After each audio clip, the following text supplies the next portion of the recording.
Assalamualaikum warahmatullahi wabarakatuh. Alhamdulillah.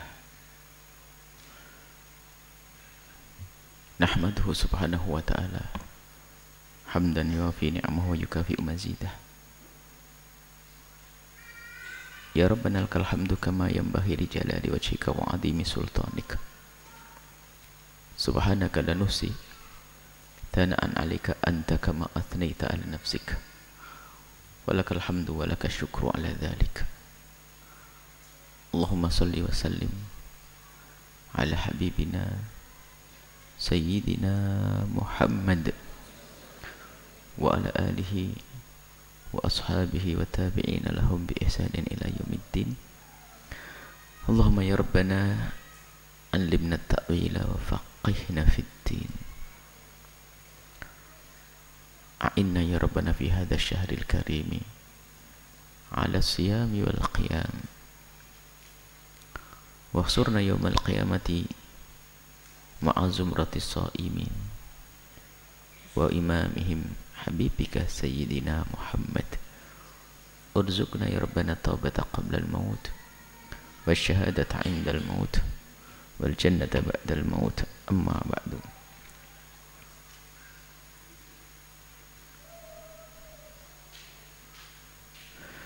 Yang kami cintai, yang kami muliakan, para orang tua kami, saudara-saudari, para pemirsa, para pendengar, dimanapun Anda berada, kita lanjutkan tadabbur kita,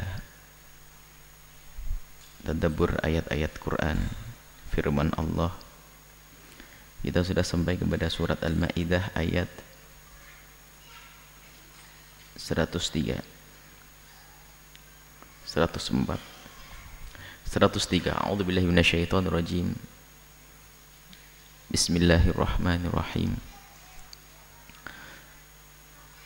Ma ja'alallahu min bahiratin wala sa'ibatin wala wasilatin wala ham. Walakinnal ladzina kafaru yaftaruna 'ala Allahil kadhiba wa aktsaruhum la ya'qilun. Wa idza qila lahum ta'alau ila ma anzalallahu wa ila rasul qalu hasbuna ma wajadna alaihi aba'ana awalau kana aba'uhum la ya'lamuna syai'an wa la yahtadun. Ya ayyuhalladzina amanu 'alaikum anfusakum la yadurrukum man dhalla idza ihtadaytum ila Allahi marji'ukum jami'a fayunabbi'ukum bima kuntum ta'malun. Ma ja'alallahu min bahiratin wala sa'ibatin wala wasilatin wala ham. Allah tidak menjadikan adanya bahirah, sa'ibah, wasilah, ham. Ini adalah istilah yang digunakan oleh orang Arab jahiliyah untuk onta-onta mereka. Allah tidak menjadikan seperti itu. Tidak ada namanya bahirah. Jadi bahirah itu onta yang melahirkan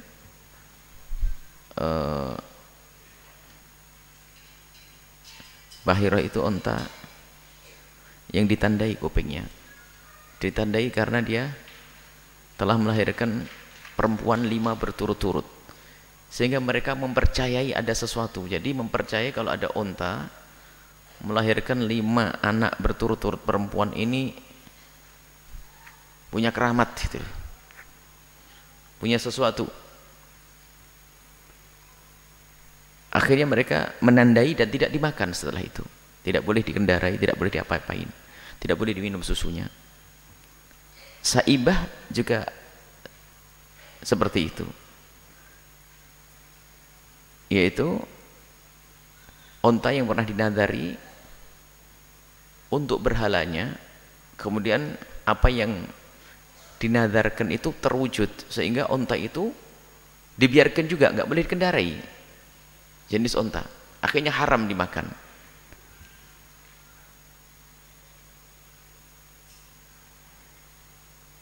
Kemudian wasilah juga onta, ini semua urusan onta.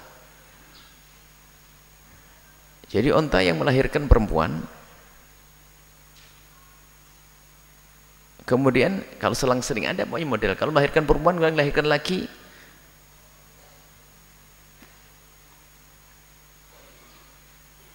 Kalau sudah melahirkan perempuan ditunggu. Nanti kalau setelah melahirkan perempuan keluar laki-laki, ini juga istimewa. Maka nanti akan dihadiahkan untuk berhalanya. Jadi semuanya urusan keramat, urusan percaya dengan bentuk kelahiran, sehingga menjadi diharamkanlah unta-unta tersebut.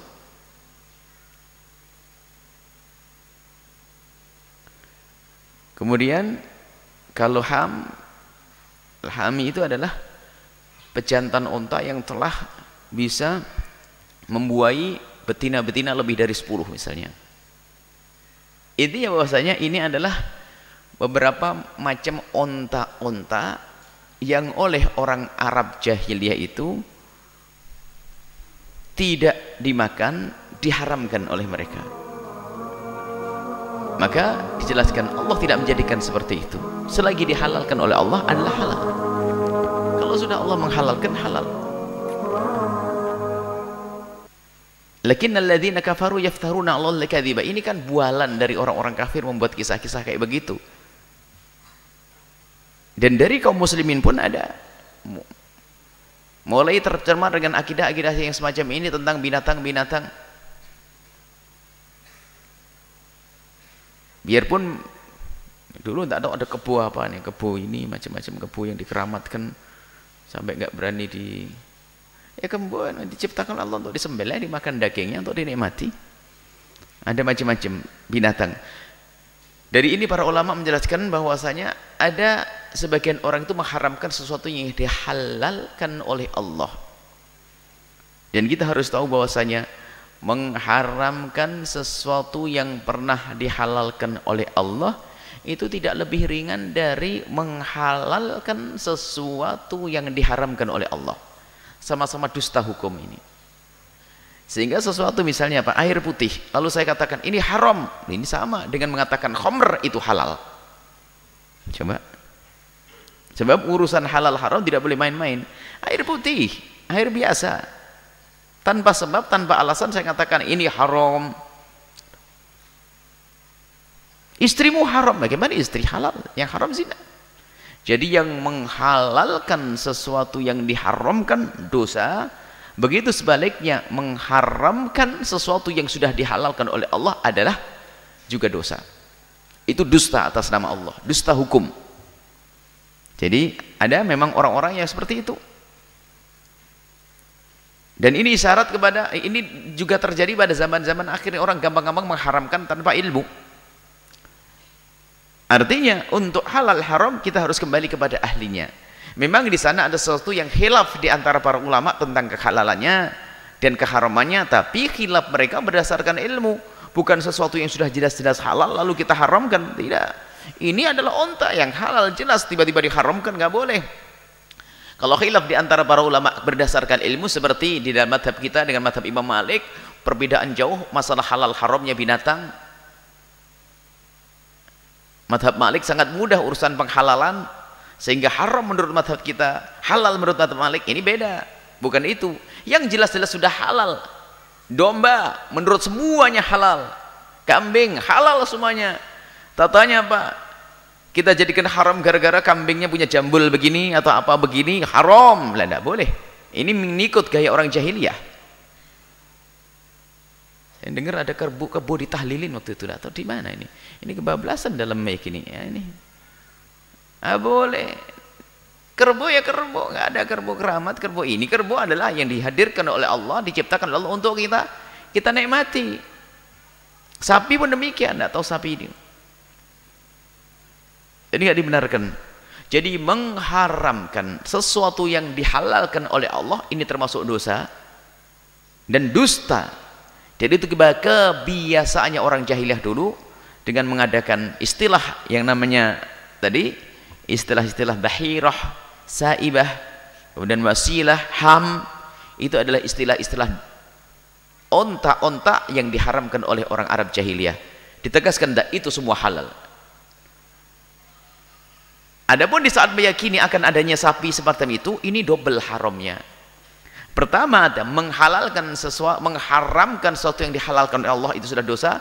Yang kedua, kalau tambah keyakinannya ini menjadi dosanya double lagi. Dan ini kadang-kadang diuji ini. Ahli tahlilan adalah ahli hak, tapi kalau sapi ditahlilin gimana? Ini ahli tahlilan hak, tahlil mendoakan orang yang meninggal dunia. Ini kok sapi kebo, enggak tahu saya dengar kerbau ditahlilin malah 7 hari. Manusia itu bukan.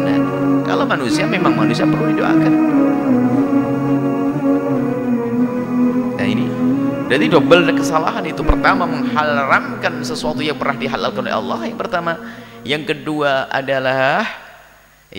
adalah punya keyakinan di balik itu semuanya yang tidak boleh kita yakini, seperti yang terjadi pada orang Arab jahiliyah terdahulu. Jadi sisa-sisa jahiliyah itu kadang muncul. Ada burung juga, keyakinan tentang burung ini begitu, burung ini begini juga tidak diperkenankan.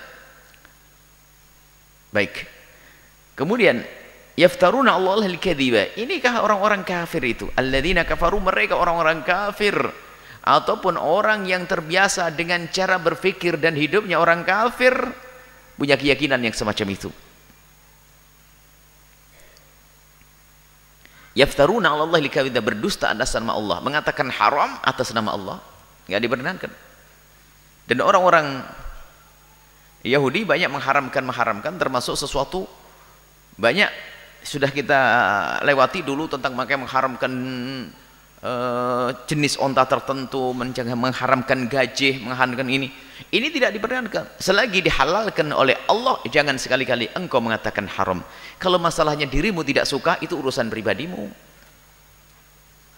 Dirimu tidak suka, urusan pribadimu. Ya, boleh sesuatu haram untukmu karena dirimu, bukan karena zatnya itu haram. Contohnya sebuah makanan yang aslinya halal, cuman kata dokter Anda tidak boleh makan itu, kalau makan itu mati, maka haram bagi Anda makan itu makanan. Tapi bukan karena zat makanan itu adalah haram, tapi karena dirimu. Ini banyak. Misalnya kita ada seorang sakit, tidak boleh makan makanan tertentu, mungkin karena bikin darah tingginya, atau mungkin bikin asam uratnya, atau macam-macam. Selagi tidak boleh, Anda harus patuhi omongan dokter. Kalau memang betul-betul membahayakan bagi Anda, biarpun semula halal, maka itu hukumnya haram. Tapi haramnya hanya berkenaan dengan diri Anda sendiri. Jadi masalah halal haram ini intinya tidak boleh main-main, tidak boleh seenaknya orang mengharamkan ataupun menghalalkan. Baik. Wa aktsaruhum la yaqilun, dan mereka itu tidak punya akal, tidak menggunakan syariat yang diturunkan oleh Allah, tidak punya bimbingan. Jadi langsung aja halal haram itu katanya. Coba ya, ini kalau ada kambing ditahlilin, kira-kira masuk akal enggak? Berakal enggak orang ini? Coba. Berubah betul katanya. Aktsaruhum la yaqilun. Tidak berakal dia. Aktsaruhum la yaqilun. Nah, kemudian orang yang tidak berakal itu yang hanya cara beragamanya adalah mengikuti orang-orang yang sesat, orang-orang kafir jahiliyah waktu itu. Wa idza qila lahum ta'ala ila ma anzalallahu wa ila rasuli qalu hasbuna ma wajadna alaihi aba'ana. Jika dikatakan kepada mereka, orang-orang jahiliyah itu, orang-orang kafir waktu itu bersama Nabi Muhammad, dikatakan, itu enggak benar pengharamanmu tentang bahirah, saibah, kemudian dan lainnya itu enggak benar, wasilah, enggak boleh, jangan ikut itu bukan itu keluar dari ajaran Nabi Musa sekalipun, ajaran Nabi Isa yang Nasrani, yang Yahudi, enggak ada di dalam agamamu dilarang semacam itu. Mereka di saat diberi petunjuk yang lebih benar mengatakan wa idza qila lahum ta'ala, dikatakan ayo ikut agama yang benar, ini agama akhir zaman. Di saat diajak kepada agama yang benar, mereka mengatakan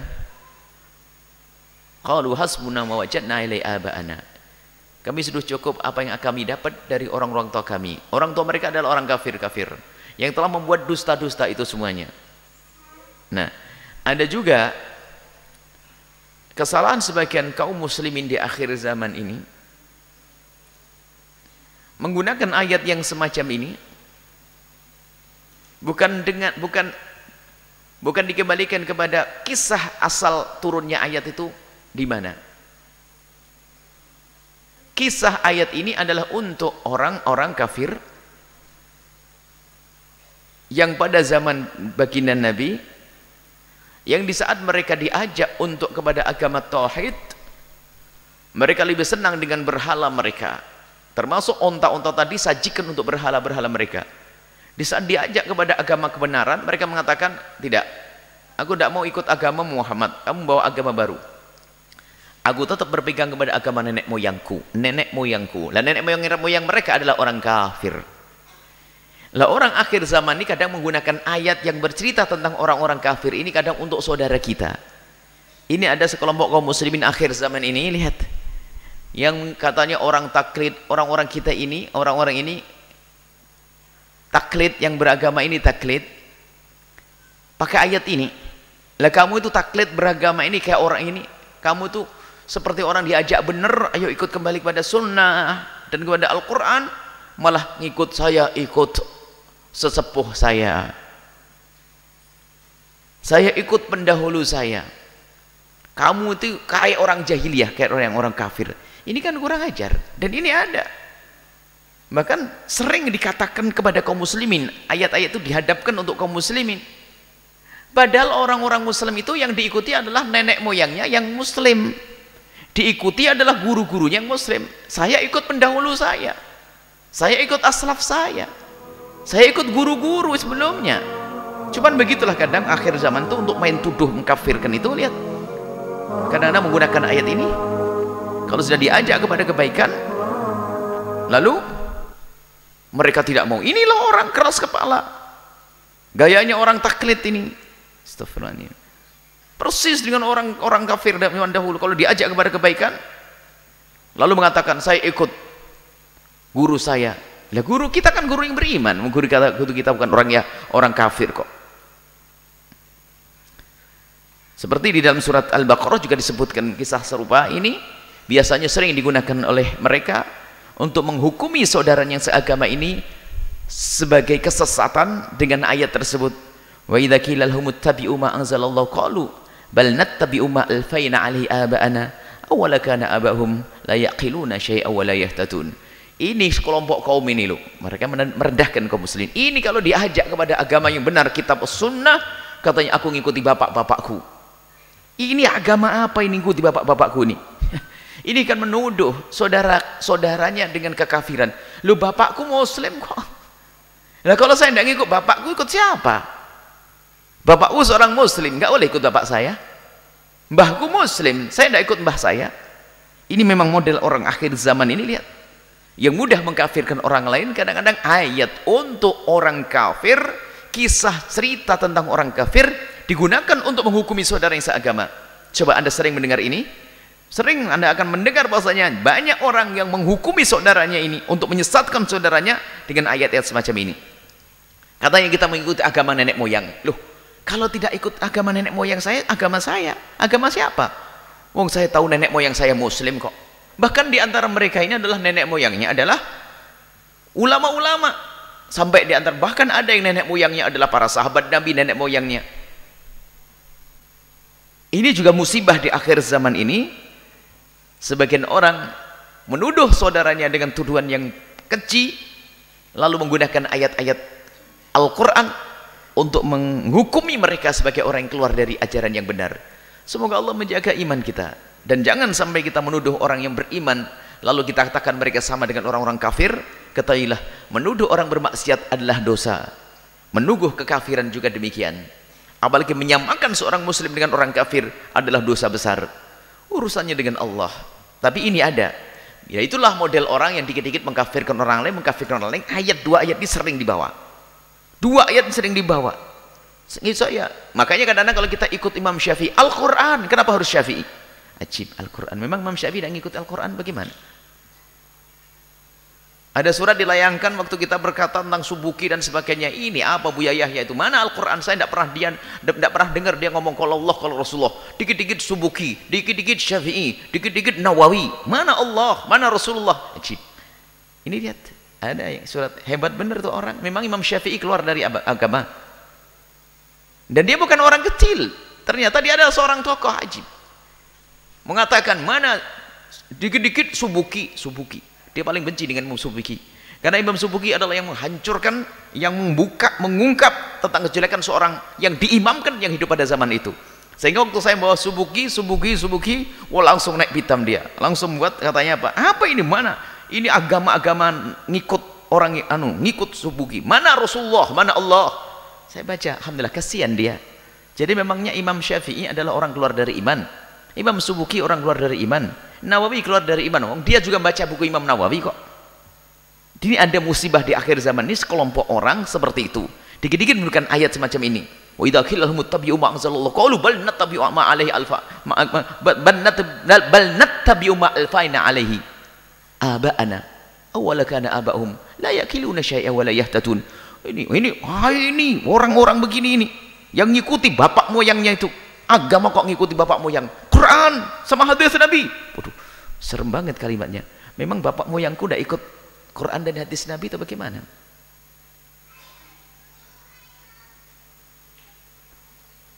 Bahkan di antara kaum muslimin bapak moyang adalah ulama-ulama besar yang ada di Indonesia ini. Bahkan di antara mereka juga bapak moyangnya adalah Sayyidina Muhammad sallallahu alaihi wasallam, nyambung ke Rasulullah.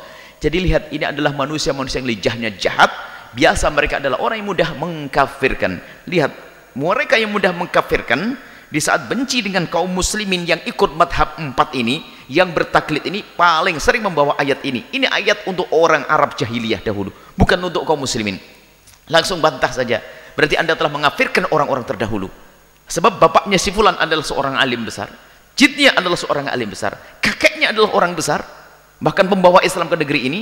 Akan kita katakan mereka orang jahiliyah. Ini muncul musibah.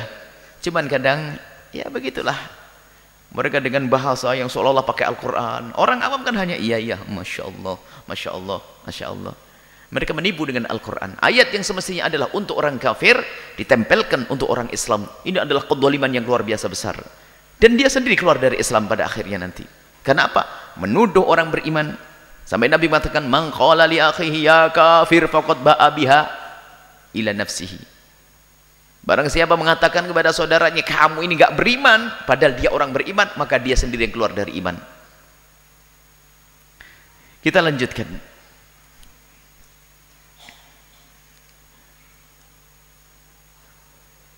Awalau kana abahum la ya'lamuna syai'a wa la yahtadun. Mereka mengikuti bapak moyang mereka. Ini kan orang Arab jahiliyah waktu itu. Di saat diajak kepada agama Nabi Muhammad, mengatakan saya mengikuti bapak saya. Ini adalah peninggalan nenek moyang saya. Padahal nenek moyang mereka tidak berakal. Karena apa? Menuhankan berhala. Tuhan mereka bukan Allah. Merangkap selain mempercayai adanya Tuhan Allah, mereka mempercayai berhala. Mereka tidak berakal. Dan benar tidak berakal. Sampai Sayyidina Umar kalau ingat masa jahiliyahnya itu ketawa. Wong batu yang dipahat setelah itu disembah sendiri. Dia memahat, mempercantik patungnya dia sendiri. Bahkan Sayyidina Umar berkata, bahkan yang mengherankan aku ingat dengan kisah lucuku pada masa dahulu. Apa Sayyidina Umar? Berapa kali ada kisah? Ada dua. Pertama adalah masalah anak. Yang kedua adalah aku dulu tuh kalau lagi bepergian jauh itu kan harus beribadah. Sehingga kalau tidak ada berhala, aku harus membuat patung dari korma. Saya sembah itu, setelah saya capek nanti saya makan itu. Ini kata Sayyidina Umar, ini yang menertawakan saya. Kok bisa loh saya melakukan begitu? Padahal Sayyidina Umar orang cerdas. Kok bisa saya melakukan? Itulah yang bikin aku ketawa. Aku percaya ini Tuhan, tapi setelah itu aku makan. Ini maka la yaqilun, memang tidak berakal mereka. La yahtadun, dan tidak mendapat petunjuk. Ya ayyuhalladzina amanu alaikum anfusakum la yadurrukum man dhalla idza ihtadaitum. Hai orang-orang yang beriman, alaikum anfusakum, urusi dirimu, benahi dirimu. La yadurrukum, tidak akan berbahaya kepadamu kalau kau menjaga dirimu dengan benar. La yadurrukum, tidak akan membahayakanmu, man dhalla, siapapun yang sesat, idza ihtadaitum, jika engkau benar-benar berpegang dengan hidayah. Ini seolah-olah bertentangan dengan hadis Nabi, man ra'a minkum munkaran falyughayyirhu bi yadihi fa illam yastati fa bi lisanihi fa illam yastati fa bi qalbihi. Seolah-olah ini bertentangan dengan hadis Nabi, kalau kamu melihat kemungkaran, rubahlah dengan kemampuan tanganmu, kalau tidak ya dengan lisanmu, kalau tidak dengan hatimu. Sebab ini alaikum anfusakum, suruh ngurusi diri sendiri.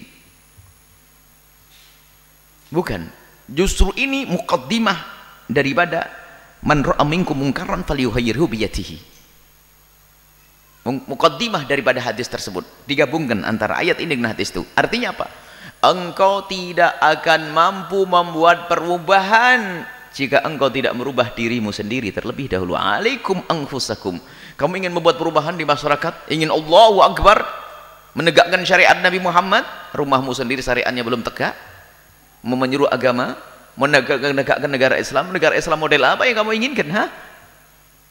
Yang presidennya kamu, wakilnya istrimu, rakyatnya anakmu sendiri saja nggak bisa benar, mau menyeru Allahu Akbar, menyeru dengan negara, menghadirkan syariat di negara besar ini.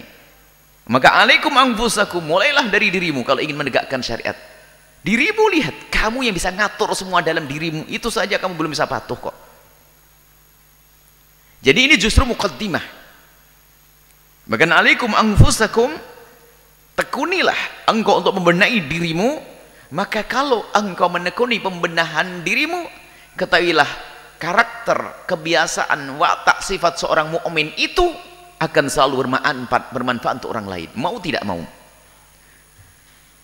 Sehingga alaikum anfusakum itu nanti yang bisa menjadikan engkau bisa merubah dengan tanganmu, merubah dengan lisanmu, dan merubah dengan hatimu. Karena hatimu sudah benar, dirimu sudah benar, maka engkau di saat melihat kemungkaran akan ada ketidaksenangan dengan kemungkaran. Coba kalau kau tidak benah diri, maka bohong. Jangan-jangan menyeru kepada penghentian kepada kemungkaran hanya karena kamu punya kepentingan, urusan bisnis tidak lancar di situ, maka kemungkarannya mengganggu bisnismu, bukan mengganggu agama. Sehingga alaikum anfusakum, memang la yadurukum man dhalla idza tadaitum. Kalau memang kamu benar, maka tidak akan berpengaruh kepadamu siapapun yang melakukan kejahatan kepadamu. Orang-orang yang sesat tidak akan berpengaruh. Maka ini dimulai dari dirimu sendiri. Artinya, jika ternyata kamu masih gampang terpengaruh oleh mereka, ya kamu belum bisa berkiprah dalam dakwah dong. Menyuruh kepada kebaikan yang yughayyiruhu biyadihi, merubah dengan tangan, belum bisa. Nah, kemudian lihat martabat amar ma'ruf nahi munkar, memang kalau bisa kamu dengan tanganmu, kemudian kalau tidak bisa dengan lisanmu, kemudian dengan hatimu. Lah, merubah dengan hati ini bagaimana sih? Kan hati ada padamu, dirimu sendiri. Merubah dengan hati itu pertama dan paling utama adalah dirimu jangan terpengaruh. Dirimu jangan terpengaruh. Dirimu itu merubah. Kemudian lihat, setelah dirimu tidak terpengaruh, merubah dengan hati ini paling ringan dulu. Merubah dengan hati ini adalah kalau sudah dirimu tidak terpengaruh, kamu faham apa sih kemuliaan yang sesungguhnya, apa sih kebenaran yang sesungguhnya. Sehingga kalau kamu sudah memulai dari dirimu sendiri, maka setelah itu lihat, akan muncul ingkar di saat ada kebatilan yang ada di kiri kananmu. Dan kalau kamu sudah ingkar, maka kamu akan secara otomatis tidak ridho akan adanya kemaksiatan yang ada di kiri kananmu. Kemudian setelah itu apa? Kamu tidak akan mengagungkan kemaksiatan, tidak akan besarkan kemaksiatan. Karena itu adalah menjadikan kamu rendah, nanti berbahaya untukmu. Jadi paling tidak kita berpikir untuk diri kita sendiri. Kalau aku berada di lingkungan yang tidak baik, maka aku akan rusak. Maka aku baik dulu. Maka dikatakan kalau kamu tidak mampu, kamu hijrah. Kalau kamu di situ, kamu harus kuat. Kalau kamu tidak bisa merubah, jangan di situ, sebab kamu akan dirubah nanti. Dan ini ada tambahan bahasanya, untuk merubah kemungkaran bil qalb itu bukan sekedar ingkar dengan hatimu saja, tidak. Bukan sekedar ingkar dengan hati itu tidak, akan tetapi ingkar dengan hati tentang kemaksiatan tersebut, maka jangan diagungkan.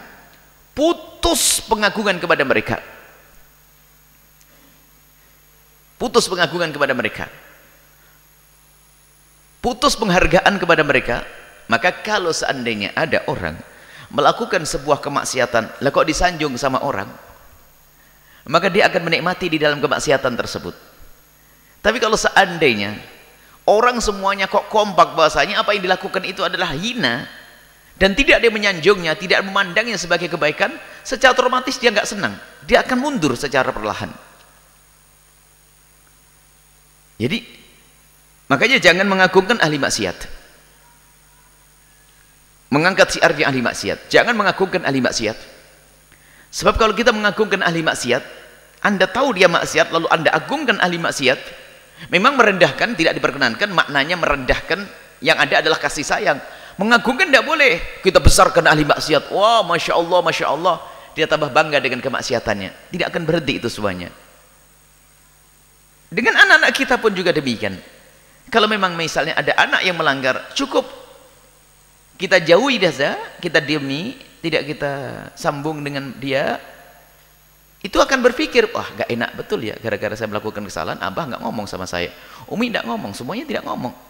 Maka secara otomatis akan berubah dia. Maka falyughayyirhu biyadihi, dari situ, dari diri kita, ingkar kita. Kemudian ingkar yang sesungguhnya adalah kita tidak pernah terkagum menyanjung kemaksiatan tersebut.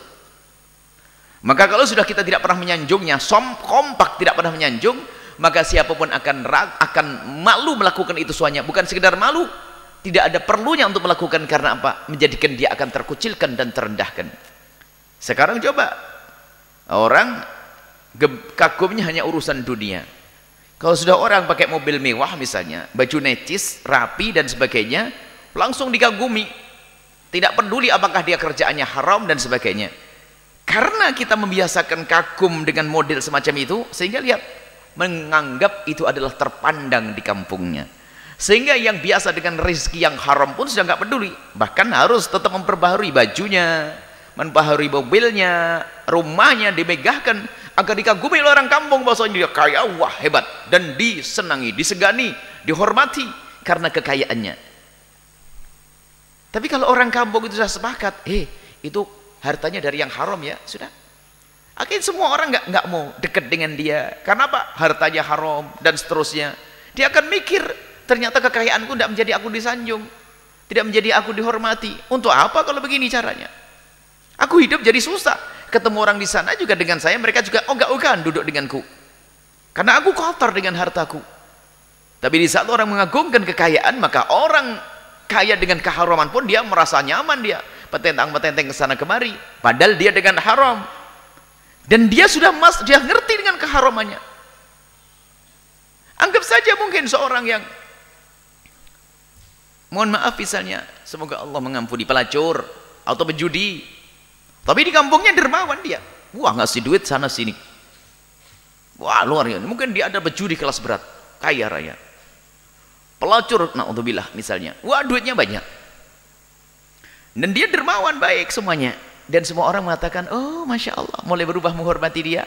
Gara-gara ngasih duit yang sebagainya. Tidak bisa berhenti dia dari kehinaannya ini. Karena apa? Pun orang itu juga menghormati saya kok. Tapi kalau ternyata orang di saat diberi, mohon maaf bu, saya nggak bisa nerima. Akhirnya mikir, tidak ada artinya duitku, dikasih orang pun pada nggak mau dia. Aku hadiahkan kepada siapapun nggak mau kalau hasil judi kayak begini. Maka dia berpikir, sehingga itulah yang namanya taghyir bil qalb, merubah dengan hati. Ini yang paling pertama utama. Memang urutannya urutan terakhir. Falyughayyirhu biyadihi, kemudian fa bilisanihi, fa biqalbihi. Nggak ada artinya jika ada orang merubah kemungkaran dengan tangannya lalu hatinya belum ingkar, nggak ada artinya di hadapan Allah. Itulah orang jihad karena manusia, bukan karena Allah. Jangan dianggap tidak ada. Pada zaman Nabi saja ada kok orang berjihad di medan laga, ternyata bukan ingin disanjung oleh Allah, akan tapi hanya ingin dianggap, disebut sebagai seorang pahlawan. Maka hati-hati waktu Anda mengangkat suara Allahu Akbar karena Allah atau karena ingin disanjung manusia. Mungkin Anda punya kelompok amar ma'ruf nahi munkar yang dasar, amar ma'ruf nahi munkar al-bahjah misalnya.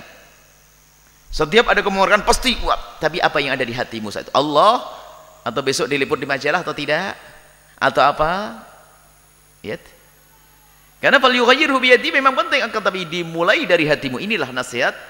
Alaikum, dikatakan ya ayyuhalladzina alaikum anfusakum, urusi dirimu sendiri. Inilah modal untuk amar ma'ruf nahi munkar bil lisan dan amar ma'ruf nahi munkar bil yad. Tidak sah lesan dan tangan kita merubah kemungkaran kalau tidak mulai dari hati kita, diri kita. Dan kemaksiatan kalau tidak mulai kita hindarkan dari kita, nggak ada artinya. Bahkan termasuk orang yang akan di neraka sampai perutnya keluar, muter-muter kayak khemar yang mengitari alat giling. Dia itu adalah siapa? Orang yang menghentikan kemungkaran dari orang lain. Ternyata dia adalah orang pertama yang melakukan kemungkaran tersebut. Naudzubillah. Hanya action saja, karena dia adalah pasukan amar ma'ruf nahi munkar, hebat menghentikan kemungkaran di sana sini. Tapi dia adalah pelaku yang pertama. Naudzubillah. Munafik, dusta, pembohong, maka di neraka dia. Dan dia adalah yang paling busuk di neraka. Di neraka itu tempatnya busuk. Ternyata yang paling busuk lagi adalah orang yang sering menghentikan kemungkaran tadi. Akan tapi ternyata dia tidak berusaha untuk menjauhi kemungkaran tersebut. Akhirnya main-main agama. Kenapa? Ada yang diinginkan, dia itu bukan Allah, dunia mungkin, atau sanjungan di hadapan Allah, di hadapan manusia, bukan di hadapan Allah Subhanahu wa taala. Jadi kemudian la yadurkum man dhalla idza hataitum. Kalau sudah kamu benar berpegang, hatimu kau luruskan, kau benahi, dirimu kau benahi, lihat. Tidak akan berbahaya apapun yang ada di kananmu. Baik di saat kamu berkiprah amar ma'ruf nahi munkar dengan lidahmu atau dengan tanganmu, la yadurrukum, tidak akan berpengaruh kepadamu. Artinya apa? Kamu menjadi orang kebal. Kamu sudah berbekal untuk dirimu. Sebab bahaya sekali di saat kamu sudah mulai terjun amar ma'ruf nahi munkar bil yad, karena ini akan ada gesekan fisik. Sehingga mungkin ada balasan dari sana. Lihat, hatinya lemah, belot ya. Terpengaruh. Hatinya belum kuat, terpengaruh. Tapi kalau hatinya kuat, la yadurrukum, tidak akan berbahaya. Apapun yang terjadi padamu, bahkan kalaupun mati pun rela, karena sudah dibenahi alaikum anfusakum tadi. Sudah benah hatinya, sudah benah jiwanya, sudah benah dirinya, maka di saat dia harus menghentikan kemungkaran, dia tidak ragu untuk mati. Sebab banyak pada zaman Nabi itu disebutkan ada orang yang membelot dari peperangan. Dan itu termasuk dosa gede. Bahkan waktu perang Uhud berapa banyak orang membelot, orang-orang munafik itu. Karena apa? Dianya belum benar. Kelihatannya waktu bersama berangkat perang kayak kayak Masya Allah dalam perangnya. Tapi ternyata di medan laga banyak tantangan. Melihat tanda-tanda kekalahan sudah kalut dia.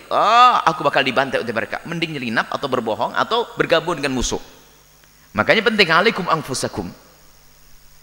Awas dirimu kau benahi sebelum kau berkiprah amar ma'ruf nahi munkar tadi. Kalau sudah dirimu benar, kamu tuh kebal. Nggak akan terpengaruh dengan apapun yang ada di kiri kananmu. Inilah dakwah, kebal.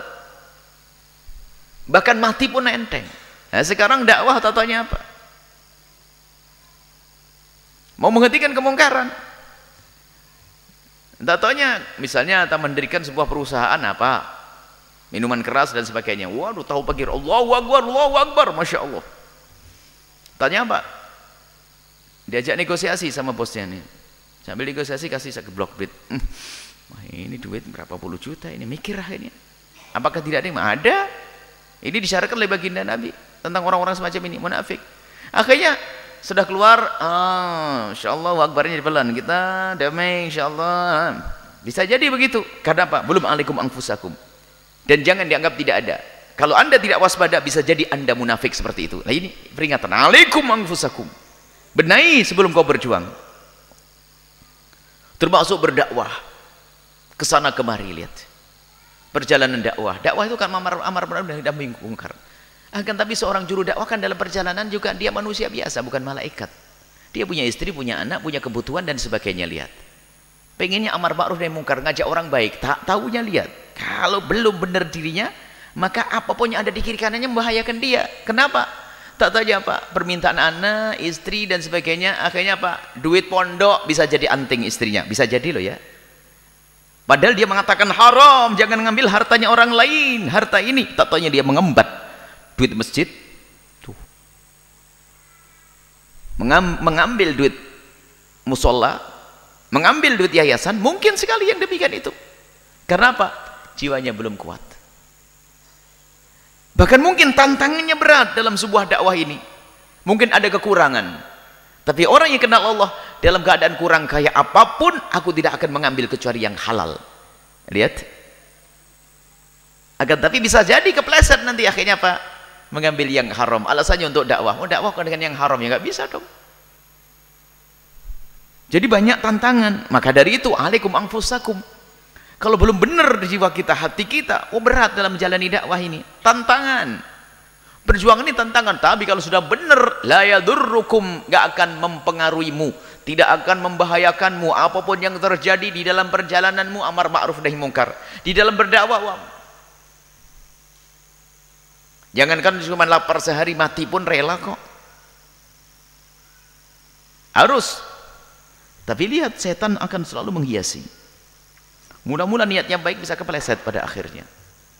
Dan ini amar ma'ruf nahi munkar yang sifatnya lebih luas, bukan hanya urusan jihad di jalan Allah saja, bukan. Bukan untuk menghentikan kemungkaran. Dakwah secara umum adalah amar ma'ruf nahi munkar. Kalau tidak terus kita membenahi hati kita, bisa kepeleset nanti di perjalanannya nanti. Berarti kalau kita belum benar, tidak punya ilmu kebal, gampang terpengaruh. Terpengaruh pangkat, terpengaruh harta, terpengaruh macam-macam. Sehingga yadurrukum, menjadi bahaya untuk kalian apa yang ada di kiri kananmu. Tapi kalau sudah kamu benar berpegang, dirimu kau benahi, kau kuatkan, la yadurrukum, setelah itu tidak akan berbahaya untuk kalian. Man dhalla, siapapun yang sesat, bahkan di saat ingin menyesatkanmu, tidak akan membahayakanmu. Ini tadaitum, jika kamu berpegang dengan hidayah, berpegang dengan kebenaran untuk dirimu sendiri. Alaikum anfusakum, hendaknya kita semua benah diri, memulai dari diri kita sendiri, khususnya yang sudah mulai terjun di dalam berkiprah amar ma'ruf nahi munkar. Dan pada malam 21 kita kukuhkan, Anda harus wajib berkiprah amar ma'ruf nahi munkar. Maka kata Imam Haddad, sambil kita membenahi orang, jangan lupa kita setiap saat merenung untuk benah diri bareng. Sambil kita membenahi orang, karena rombongan pembenah ini, rombongan untuk membenahi orang sudah berjalan, dakwah sudah berjalan, pondok ini adalah dakwah, majelis ini adalah dakwah, sudah berjalan, dan Anda akan bergabung di sini. Kalau Anda nunggu benah diri dulu, sudah ketinggalan rombongan dengan alasan ini, termasuk yang diantisipasi oleh Imam Haddad.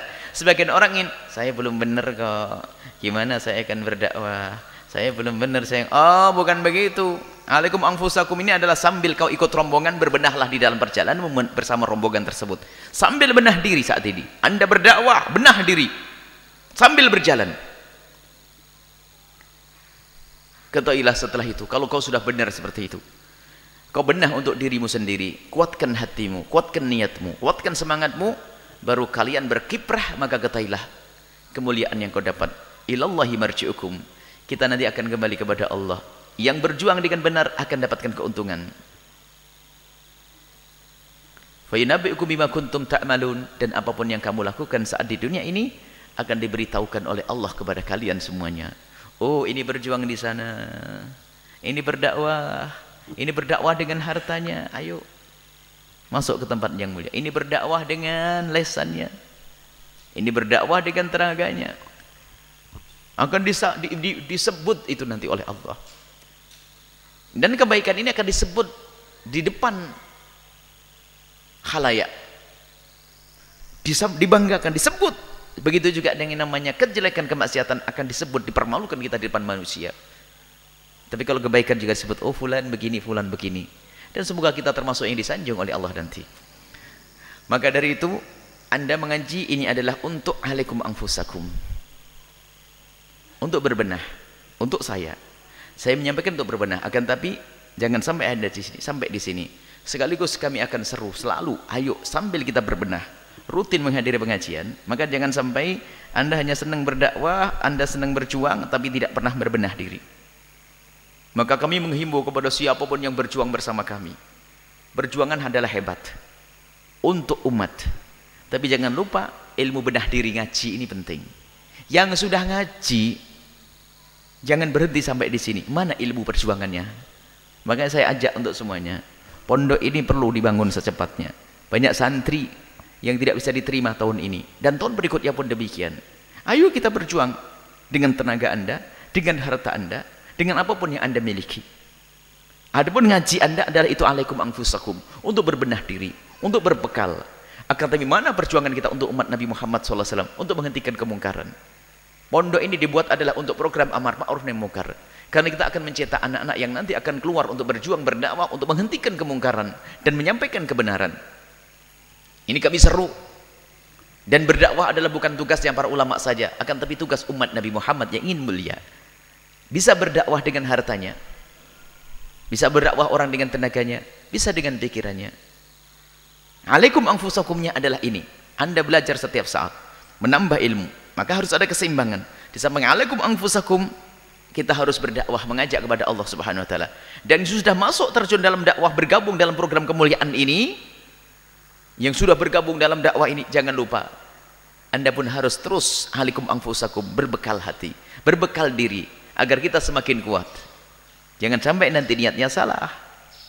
Jadi ini kami seru kepada semuanya bahwasanya pendaftaran siswa tahun ini sangat banyak dan kita tidak bisa nerima semuanya karena tidak ada tempat. Akan tapi kami janjikan tahun depan mereka, dan tahun depan akan kembali lagi. Bahkan ada yang datang ke sini Masya Allah sampai 3 kali. Daftar 3 kali tidak diterima, 3 kali tidak diterima. Masya Allah, kasihan.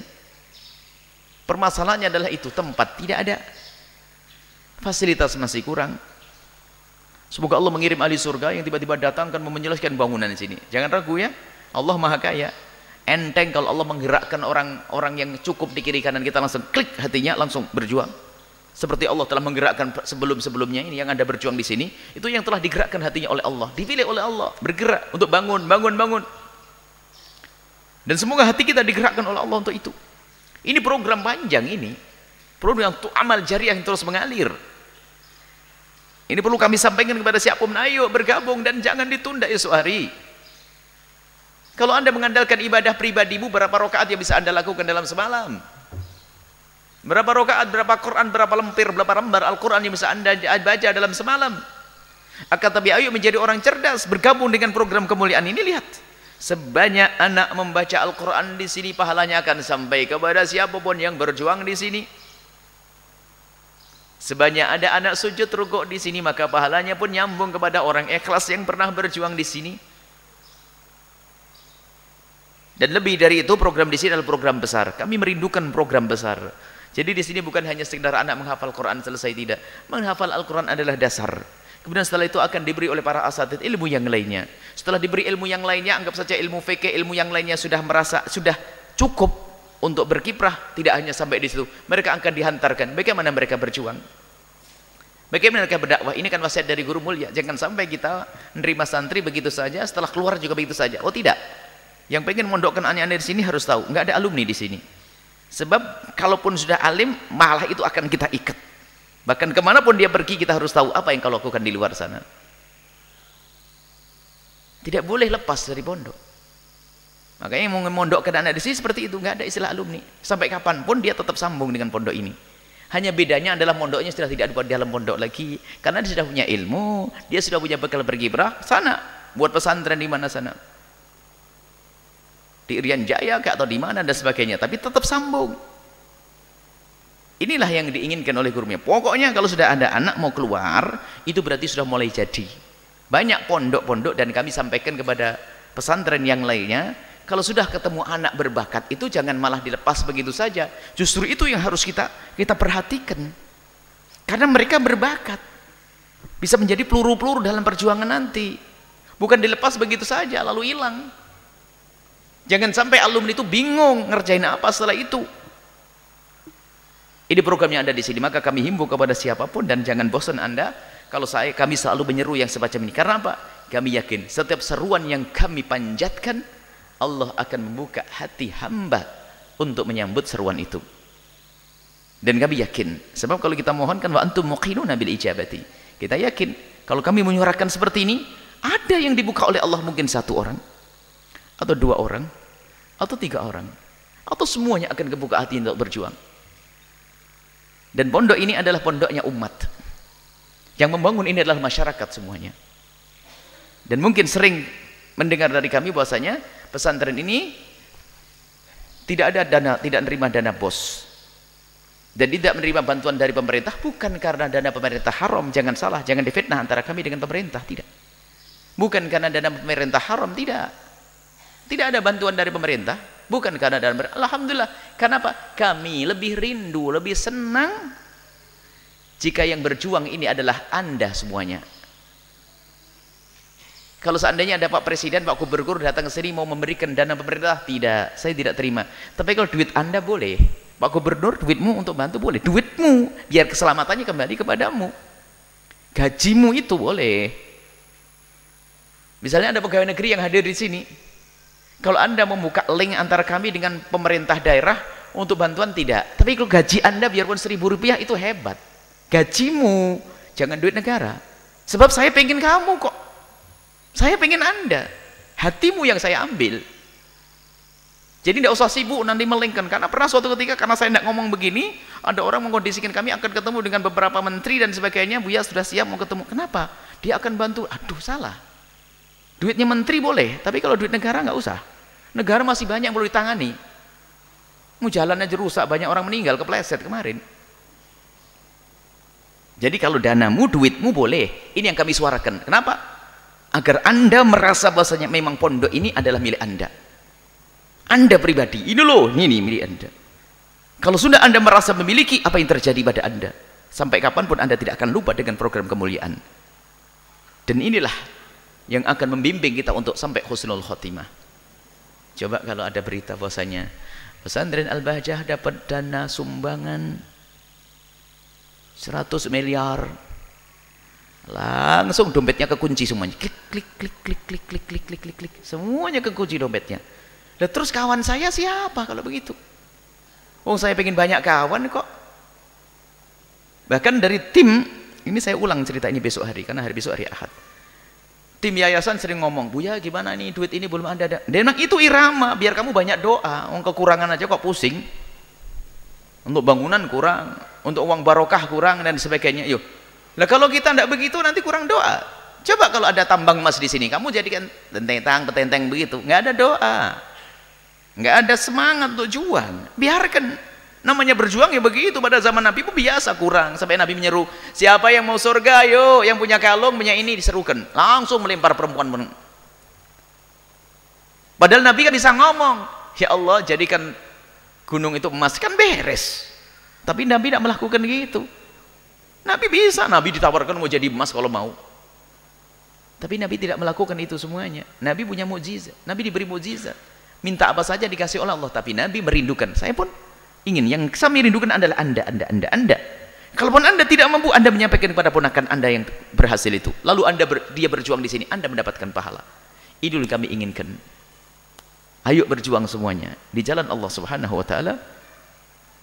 Wallahu a'lam bissawab.